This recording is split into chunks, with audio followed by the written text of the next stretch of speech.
Jason Bowman, APA, reporting here from Alexandra Palace in London for Day 3 coverage of the Mosconi Cup. I'm joined by Vice Captain Jeremy Jones, taking a few minutes away from the team to talk to us a little bit. Jeremy, curious, for most of these guys, this is kind of uncharted territory, right, this year. Coming into Day 3 now with the lead over Team Europe. In your opinion, what's been the biggest difference this year?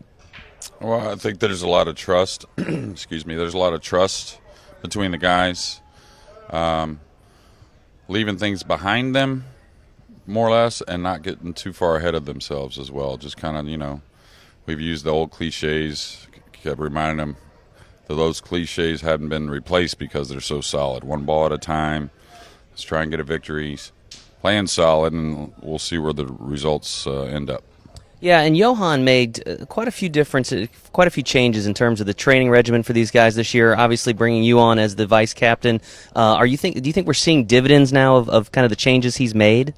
Yeah, absolutely. And I think this being the second year of that, I wasn't involved in the team last year, but he definitely tried to implement a lot of his things last year. I think it's a little bit of making the guys believe in that a little bit more reinforcement that. If pool was like other sports, that those guys would be paying for those extra eyes watching them. So, and they're starting to believe it. They can see it with Tyler. Back in early May, whenever Johan first talked to me about being vice captain, and then we went on to a list of players in America that he kind of put in my hands because I knew the American players a little bit more than he did. And so, seeing how far that Tyler progressed and some other guys through the camps that didn't make the team, it kind of made what we might call our veterans, even though they're young men, kind of realize that there's something to this. Yeah. So you talked a little bit. If you could just expand a little bit on your role, specifically as you guys have migrated here to London, what exactly is your job with these guys in terms of preparation? Well, do you mean besides cooking breakfast every morning? But no, anyways, a little bit more of the mental side. And, through the 6 months, I think, if there was a gap, bridging a little gap between Johan and the players at times, because most of the young guys, I have a pretty good relationship with them. I know how they think, even at the table. I know I can kind of tell when struggling because I do a lot of commentary back home, so I get to know the players. And for the most part, just kind of, at the same time having Johan's back, having those guys back too, and just creating relationships. And as far as out on the tables, a little bit of the mental side.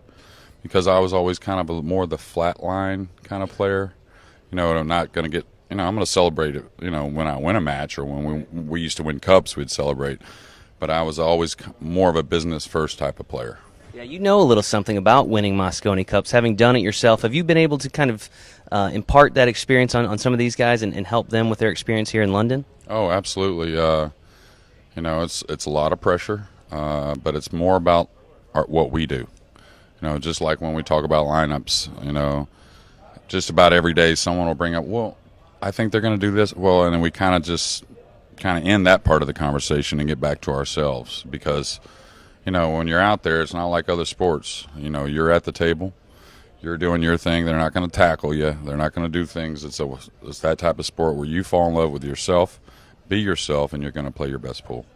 So the first couple days have been very successful for Team USA thus far. A big part of the success today, if you are to be successful, will come from Skylar Woodward.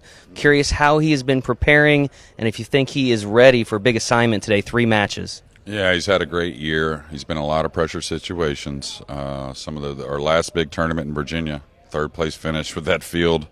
I think he's plenty ready. And it kind of set up to where we knew it was going to be to where Day 3 somebody was going to play a lot. When we were looking at the overall scheme of things, it may have been Shane, it may have been Skylar, but yeah, he's ready. Yeah, what are you looking for these guys on Day 3, I mean specifically?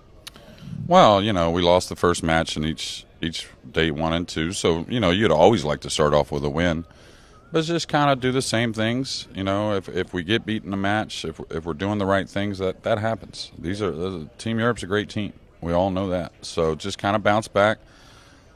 let it roll off your shoulder. Whatever happens, even a win or lose, you're going to celebrate after a win. But hey, it's back to business on the next match. Yeah. Jeremy, we appreciate you taking a few minutes to talk with us, folks. Again, you can continue to follow this year's Mosconi Cup here on the APA Facebook page. Go ahead and give us a like. You'll get notifications when the matches begin this evening, and you can join the world's largest pool tournament today by going to join.poolplayers.com.